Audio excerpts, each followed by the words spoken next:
बेटी ने बाप के साथ ऐसा क्यों किया? अपने बाप को ही मारकर टुकड़े करके के समुंदर के बीच पर फेंक दिए बेटी, आखिर ऐसा क्यों किया? आइए जानते हैं इस कहानी की सच्चाई।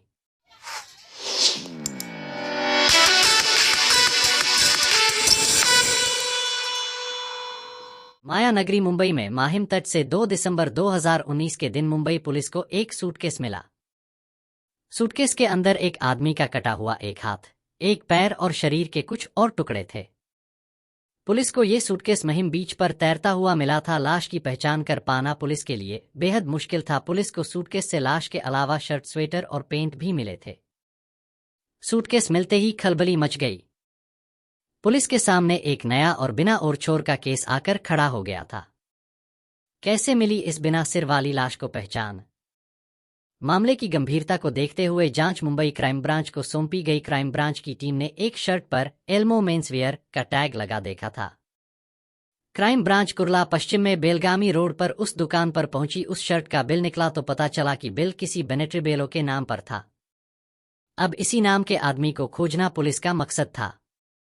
मुंबई क्राइम ब्रांच ने फेसबुक पर बेनेट रिबेलो को सर्च किया और कई प्रोफाइल्स में तस्वीरें खंगाली, जिसमें से एक व्यक्ति वही वाली लाल स्वेटर पहने हुए था जो उस सूटकेस में मिली थी। इस तस्वीर से कंफर्म हो गया कि ये वही बेनेट रिबेलो है। फेसबुक आईडी से पता चला कि वो म्यूजिशियन था और गिटार बजाता था। उसने अपने फेसबुक अकाउंट पर अपना विजिटिंग कार्ड भी अपलोड किया था।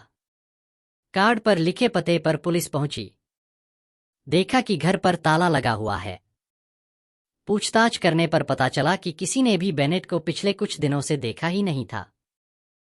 पड़ोसियों से पूछताछ करने पर उसकी गोद ली हुई बेटी आराध्या पाटिल उर्फ रिया बेनेट रिबेलो के बारे में पता चला। पड़ोसियों ने बताया कि यहां वे अपनी गोद ली हुई 19 वर्षीय बेटी के साथ रहते थे। और हो गया इस हिंदी क्राइम कहानी में कातिल का खुलासा। पुलिस ने उसका नंबर हासिल किया और 7 दिसंबर के दिन बेनेट रिबेलो की हत्या के शक में बेनेट की गोद ली हुई बेटी और उसके बॉयफ्रेंड को गिरफ्तार कर लिया।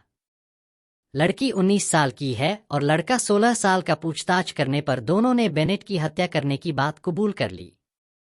एक गोद ली हुई बेटी ने ही अपने प्रेमी के साथ मिलकर अपने पिता की हत्या कर उसके कई टुकड़े कर डाले थे। गिरफ्तार बेटी ने पुलिस के समक्ष अपना जुर्म स्वीकार करते हुए कहा कि उसे अपने किए पर कोई अफसोस नहीं है। लड़की ने हत्या की जो वजह बताई उसे जानकर पुलिस भी दंग रह गई। बेनेट अपने घर पर अकेला रहता था।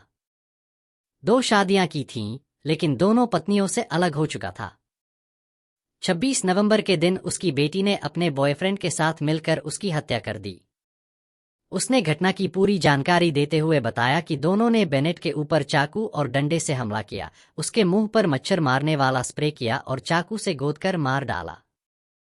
इसके बाद शव को ठिकाने लगाने का एक प्लान बनाया। उन्होंने 3 दिनों तक शव को घर में रखा। इस दौरान रिबेलो की बेटी और बॉयफ्रेंड फ्लैट पर ही मौजूद थे। उन्होंने तेज धार वाले 4 चाकुओं से शव को छोटे छोटे टुकड़ों में काटा। शव के टुकड़े करने से पहले चाकू को गर्म किया गया। टुकड़ों को 3 सूटकेस में भरकर रिक्शा के जरिए मीठी नदी तक लेकर गए और फेंक दिया, जिसमें से एक सूटकेस बहता हुआ माहिम बीच पर पहुंच गया था। इस पूरे कांड में रिया के बॉयफ्रेंड का एक दोस्त भी शामिल था।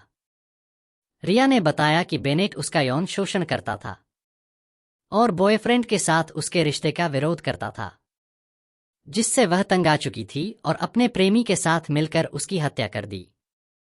पुलिस ने बांद्रा कुर्ला कॉम्प्लेक्स इलाके के पास मीठी नदी से दूसरे सूटकेस को भी बरामद किया। बाद में पुलिस ने इस मामले में तीसरे आरोपी को गिरफ्तार किया।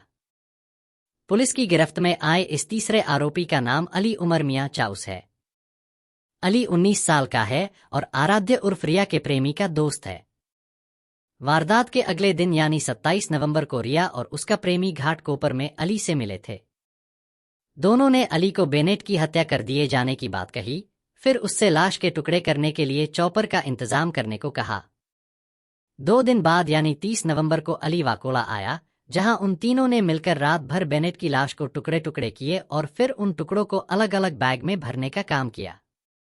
अली ने पुलिस को बताया कि उसने बेनेट के काटे हुए धड़ को बैग में भरने के बाद उसको टेप से लपेट दिया था। साथ ही उसने लाश को ठिकाने लगाने के लिए जरूरी सामान की खरीदारी में उन दोनों की मदद भी की। दोनों के साथ उसने बेनेट के घर के पास मौजूद एक दुकान से सूटकेस व अन्य सामान खरीदे।